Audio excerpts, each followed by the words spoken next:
Hi friends, আজকের recipe বক ফুলের বড়া। এই ফুল আর অত সহজে এখন আর দেখা যায় না।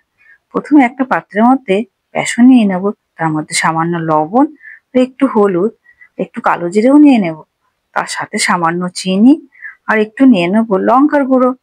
দিয়ে ভালো করে মিশিয়ে নেব মিশ্রণটিকে। মেশানো হয়ে গেলে ওর মধ্যে দিয়ে দেব জল, দিয়ে আর একটু ভালো করে মিশিয়ে একটা ব্যাটার তৈরি করে নেব। ব্যাটারটা রেডি হলে ওর মধ্যে 1 চামচ মতো দিয়ে দেব চালের গুঁড়ো, দিয়ে আর একটু ভালো করে মিশিয়ে রেডি করে নেব। এবার বক ফুলটাকে নিয়ে নেব, নিয়ে ওর মাঝের যে ফুলের যে ডাঁটি মতো অংশটা থাকে ওটাকে আমি কেটে বাদ দিয়ে দেব। এবার বক ফুলটাকে নিয়ে বেসনের ব্যাটারের মধ্যে ডুবিয়ে কড়াইয়ের তেলের মধ্যে দিয়ে দিলাম। এইভাবে সব ফুলটাকে আমি রেডি করে দিয়ে দেব।